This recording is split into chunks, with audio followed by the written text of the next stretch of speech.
আপনারা দেখছেন শিরোনাম update, powered by Misba agro product, Arambagh, Hooghly.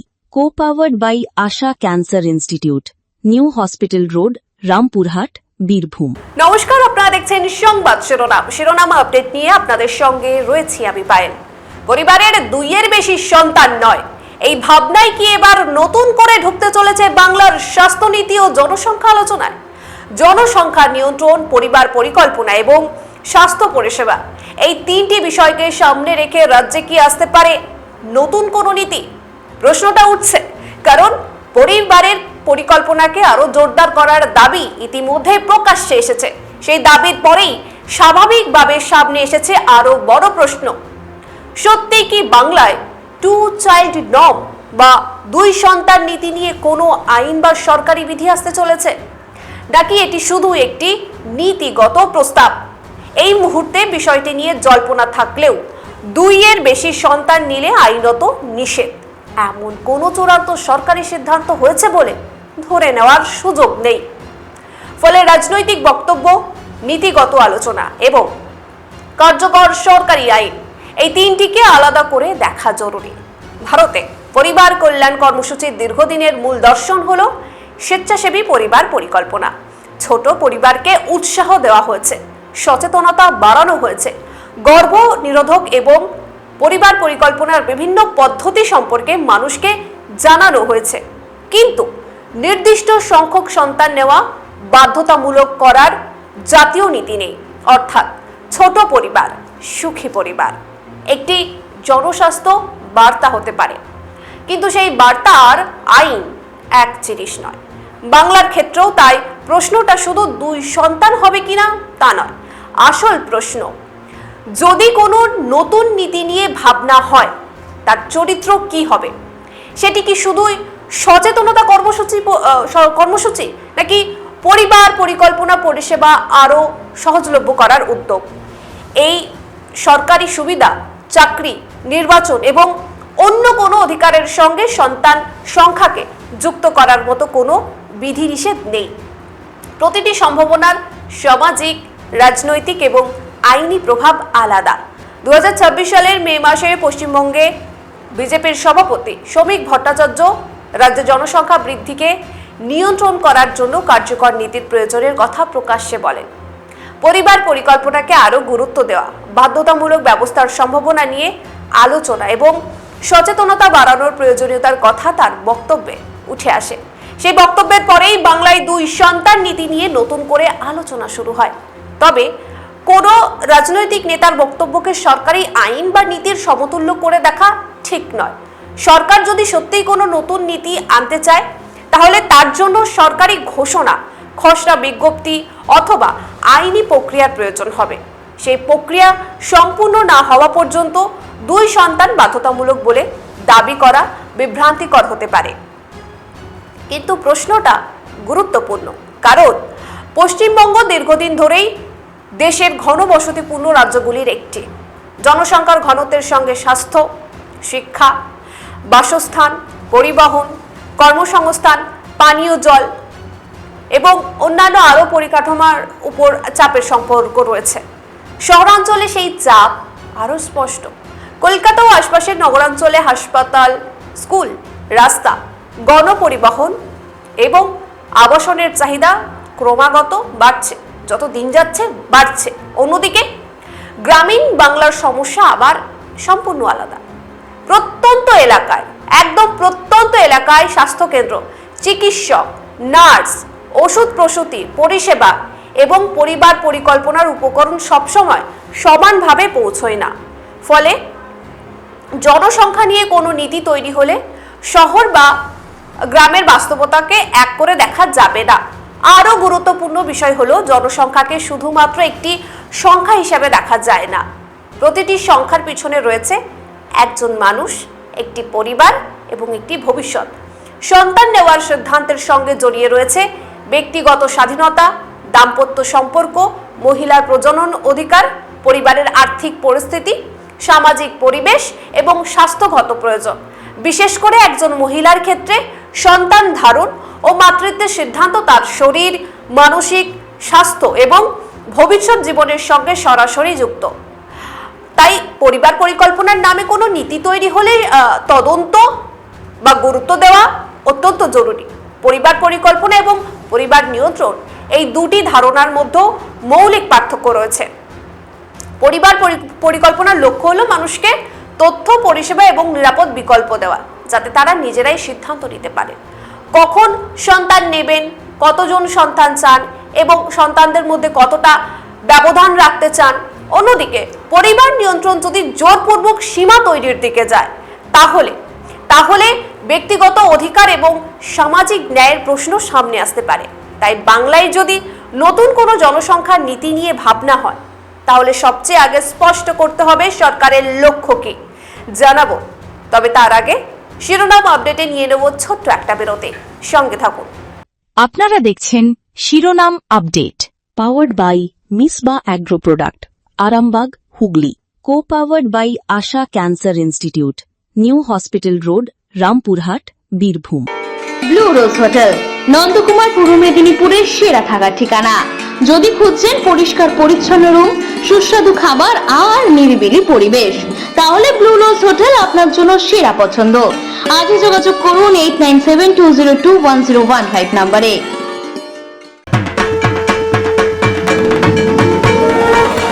থাকে যেই পড়লো কাঠি, উৎসবে মুখর বাঙালি। পুজো কিংবা পেট পুজোতে চাই পাতে সবার সাথে বাসন্তী গোল্ড রাইস। ধোঁয়া ওঠা সুগন্ধি ভাতে, বাঙালির পছন্দতে বাসন্তী গোল্ড রাইস।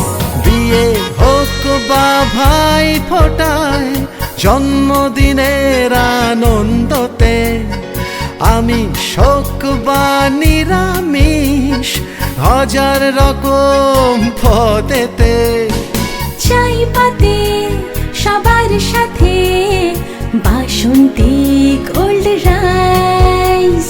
বাসন্তী গোল্ড রাইস। বাসন্তী গোল্ড রাইস, প্রতিটি দানায় ভালোবাসা।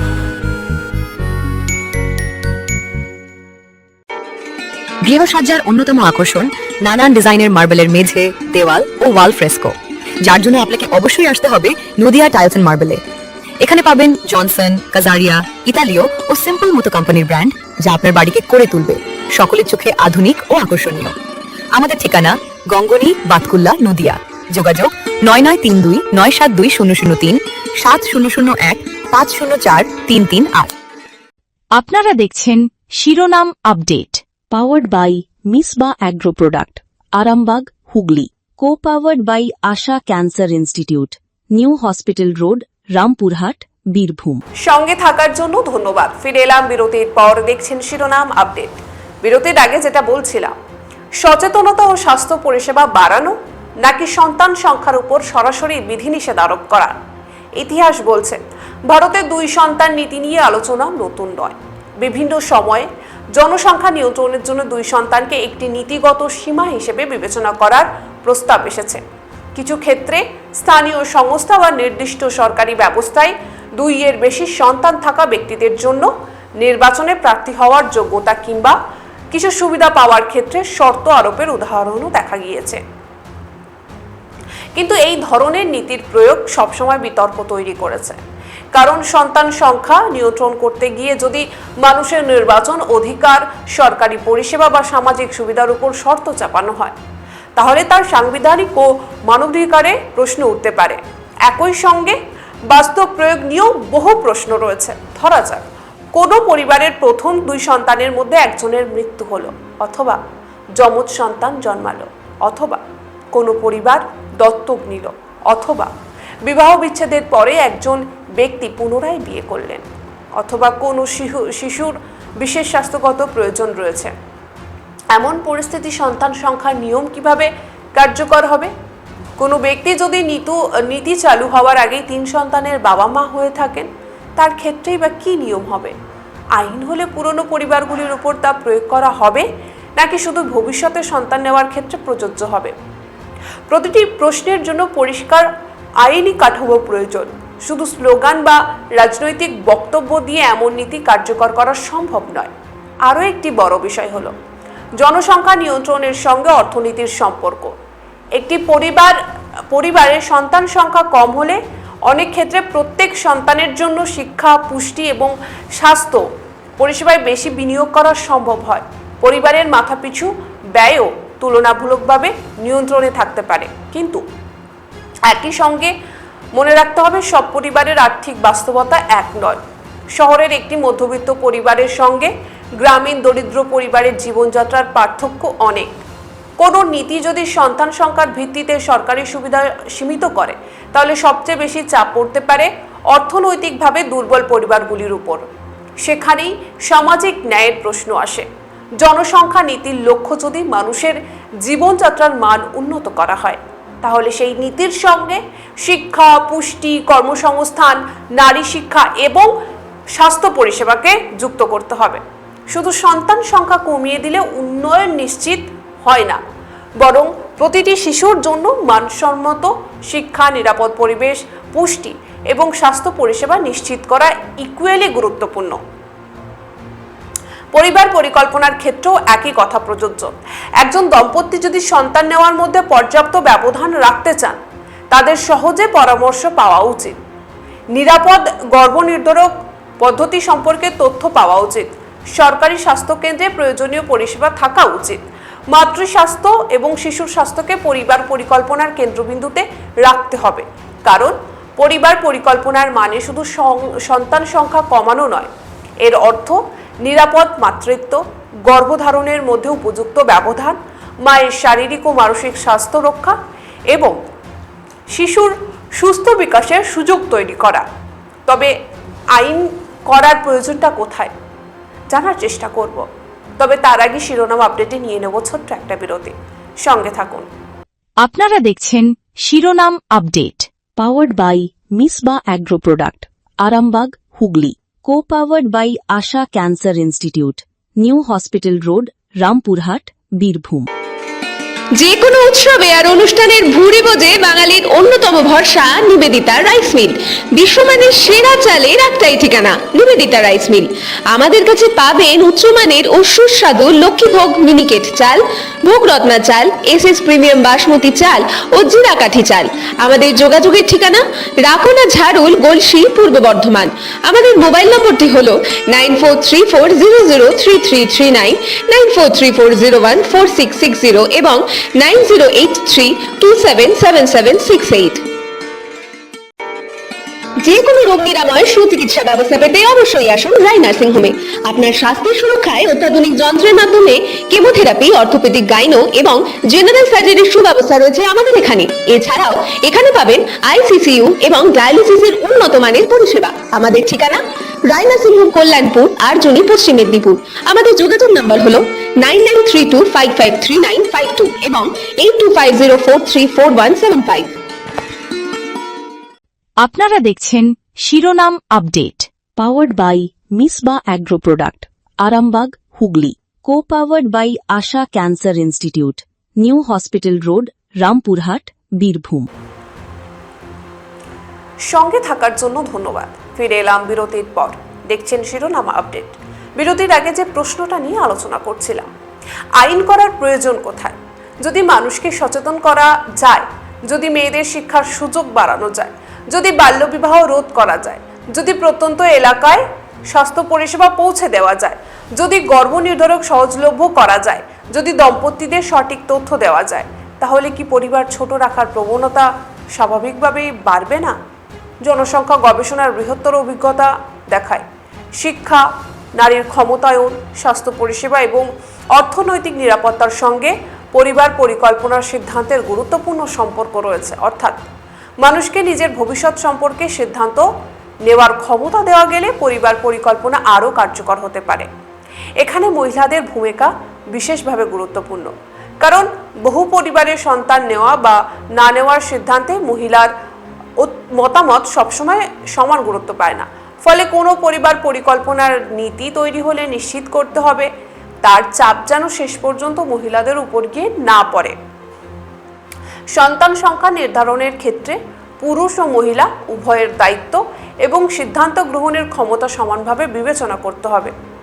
একই সঙ্গে প্রজনন স্বাস্থ্য নিয়ে কিশোর কিশোরীদের উপযুক্ত বয়সে বৈজ্ঞানিক তথ্য দেওয়াও গুরুত্বপূর্ণ, কারণ পরিবার পরিকল্পনা সম্পর্কে ভুল ধারণা, সামাজিক লজ্জা কিংবা তথ্যের অভাব অনেক সময় অনিচ্ছাকৃত গর্ভধারণের কারণ হতে পারে। তাই স্বাস্থ্য দপ্তরের ভূমিকা শুধুমাত্র কোনো নতুন আইন কার্যকর করা নয়, মানুষের কাছে তথ্য এবং পরিষেবা পৌঁছে দেওয়া সমান গুরুত্বপূর্ণ। বাংলার ক্ষেত্রে আরেকটি বিষয় মাথায় রাখতে হবে, জনসংখ্যার প্রশ্ন শুধু জন্মহারের প্রশ্ন নয়, জনসংখ্যার বয়স, কাঠামো অত্যন্ত গুরুত্বপূর্ণ। আজকের তরুণ জনসংখ্যা আগামী দিনে কর্মসক্ষম জনগোষ্ঠীতে পরিণত হবে। তার পরিবর্তে বা তার পরবর্তী সময়ে এই একই জনগোষ্ঠী প্রবীণ হবে। ফলে জনসংখ্যা নীতি যদি শুধু বর্তমানের জন্মহার নিয়ে চিন্তা করে, তাহলে ভবিষ্যতের শ্রমশক্তি, প্রবীণদের স্বাস্থ্য পরিষেবা এবং সামাজিক নিরাপত্তার বিষয়গুলি উপেক্ষিত হতে পারে। একটি রাজ্যের জনসংখ্যা নীতি আসলে কয়েক দশকের পরিকল্পনা। আজ নেওয়া সিদ্ধান্তের প্রভাব আগামী 20, 30 বা 40 বছর পরে দেখা যেতে পারে। তাই কোনো নতুন নীতি গ্রহণের আগে তার দীর্ঘমেয়াদী প্রভাব বিশ্লেষণ করা প্রয়োজন, বিশেষজ্ঞদের মতামত নেওয়া প্রয়োজন, জনপরামর্শের সুযোগ থাকা প্রয়োজন, খসড়া প্রকাশ করা প্রয়োজন এবং প্রয়োজন আইনি পরীক্ষা করা প্রয়োজন। কারণ পরিবার পরিকল্পনা এমন একটি ক্ষেত্র যেখানে সরকারের সিদ্ধান্ত সরাসরি মানুষের ব্যক্তিগত জীবনের সঙ্গে যুক্ত হয়ে যেতে পারে। রাজনৈতিক দিক থেকেও বিষয়টি অত্যন্ত সংবেদনশীল। ভারতে জনসংখ্যা নিয়ন্ত্রণ বহু বছর ধরে রাজনৈতিক বিতর্কের বিষয়। এক পক্ষ মনে করে দ্রুত জনসংখ্যা বৃদ্ধি অর্থনীতি, কর্মসংস্থান এবং সরকারি পরিষেবার উপর চাপ বাড়ায়, তাই কার্যকর নীতি প্রয়োজন। অন্য পক্ষের বক্তব্য, সন্তান নেওয়ার সিদ্ধান্ত ব্যক্তিগত জীবনের অংশ এবং সেখানে রাষ্ট্রের অতিরিক্ত হস্তক্ষেপ ঠিক নয়। বাস্তবে এই দুই অবস্থানের মাঝখানেও একটি বড় জায়গা রয়েছে, স্বেচ্ছাসেবী পরিবার পরিকল্পনা। অর্থাৎ সরকার মানুষের সিদ্ধান্ত কেড়ে নেবে না, কিন্তু সেই সিদ্ধান্ত যাতে তথ্যভিত্তিক এবং নিরাপদ হয় তা নিশ্চিত করবে। এই মডেলে পরিবার পরিকল্পনা একটি স্বাস্থ্য পরিষেবা হিসেবে দেখা হয়, শাস্তিমূলক ব্যবস্থা হিসেবে নয়। বাংলায় যদি কোনো নতুন নীতি আসে, তাহলে সেটি কোন পথে যাবে সেটি এখন দেখার বিষয়। স্বাস্থ্য দপ্তরের সামনে যদি লক্ষ্য হয় মা ও শিশুর স্বাস্থ্য উন্নত করা, তাহলে পরিবার পরিকল্পনা পরিষেবা শক্তিশালী করা একটি গুরুত্বপূর্ণ পদক্ষেপ হতে পারে। যদি লক্ষ্য হয় অনিচ্ছাকৃত গর্ভধারণ কমানো, তাহলে সহজলভ্য গর্ভনিরোধক বা কাউন্সেলিং প্রয়োজন। যদি লক্ষ্য হয় মাতৃমৃত্যু কমানো, তাহলে নিরাপদ প্রসব এবং গর্ভধারণের ব্যবধান গুরুত্বপূর্ণ। যদি লক্ষ্য হয় শিশুর পুষ্টি উন্নত করা, তাহলে পরিবারকে স্বাস্থ্য ও পুষ্টি সংক্রান্ত সহায়তা দিতে হবে। অর্থাৎ দুই সন্তান কথাটিকে কেন্দ্র করে যে কোনো নীতির মূল্যায়ন করতে হলে দেখতে হবে সেটি মানুষের স্বাস্থ্য এবং জীবনযাত্রার মান কতটা উন্নত করছে। কারণ একটি পরিবারে দুই সন্তান থাকলেই সেই পরিবার সুখী বা সচ্ছল হবে এমন কোনো নিশ্চয়তা নেই। আবার 3 সন্তান থাকা মানেই সেই পরিবার সমস্যাগ্রস্ত এমন কথাও বলা যায় না। পরিবারের অর্থনৈতিক সক্ষমতা, সামাজিক পরিস্থিতি, স্বাস্থ্য, শিক্ষা এবং পারস্পরিক সম্পর্ক সবকিছু মিলেই পরিবারের বাস্তবতা তৈরি হয়। তাই সন্তান সংখ্যাকে একমাত্র সূচক বানানো ঝুঁকিপূর্ণ হতে পারে। জনসংখ্যার চাপ কমানোর পাশাপাশি রাজ্যের স্বাস্থ্য অবকাঠামোকে শিক্ষা ব্যবস্থা, কর্মসংস্থান এবং নগর পরিকল্পনার দিকেও সমান গুরুত্ব দিতে হবে। কারণ একটি বড় জনসংখ্যা তখনই সমস্যা হয়ে ওঠে যখন তার প্রয়োজন অনুযায়ী সুযোগ ও পরিষেবা তৈরি করা যায় না। একইভাবে জনসংখ্যা কমলেই সব সমস্যা মিটে যাবে এমন ধারণাও সঠিক নয়। আগামী দিনে যদি বাংলায় নতুন কোনো জনসংখ্যা বা পরিবার পরিকল্পনা নীতি নিয়ে সরকার এগোয়, তাহলে তার আগে কয়েকটি বিষয় স্পষ্ট হওয়া দরকার। প্রথমত, নীতির উদ্দেশ্য কী? দ্বিতীয়ত, এটি স্বেচ্ছাসেবী নাকি বাধ্যতামূলক? তৃতীয়ত, কারা এর আওতায় আসবেন? চতুর্থত, কোনো ব্যতিক্রম থাকবে কিনা? পঞ্চমত, সরকারি সুবিধা বা নির্বাচনী যোগ্যতার সঙ্গে এটি যুক্ত হবে কিনা? ষষ্ঠত, নীতিটি সংবিধান এবং বিদ্যমান আইনের সঙ্গে সামঞ্জস্যপূর্ণ কিনা? সপ্তমত, বাস্তবের এর প্রয়োগের জন্য কী ধরনের প্রশাসনিক ব্যবস্থা প্রয়োজন এবং সবচেয়ে গুরুত্বপূর্ণ, এই নীতি মানুষের স্বাস্থ্য ও অধিকারকে কিভাবে সুরক্ষিত করবে। কারণ কোনো নীতি তখনই সফল হয় যখন মানুষ সেটিকে গ্রহণ করে। আমাদের তো তাই মনে হয়। কি মনে হয় আপনাদের? কমেন্ট বক্সে আপনাদের অবশ্যই মতামত জানাবেন। যেমন লাইক, শেয়ার, সাবস্ক্রাইব করতে ভুলবেন না। শিরোনাম আপডেট এখনকার মতো এই পর্যন্তই। দেখতে থাকুন সংবাদ শিরোনাম। ধন্যবাদ। আপনারা দেখছেন শিরোনাম update. Powered by Misba Agro Product, Arambagh, Hugli. Co-powered by Asha Cancer Institute, New Hospital Road, Rampurhat, Birbhum.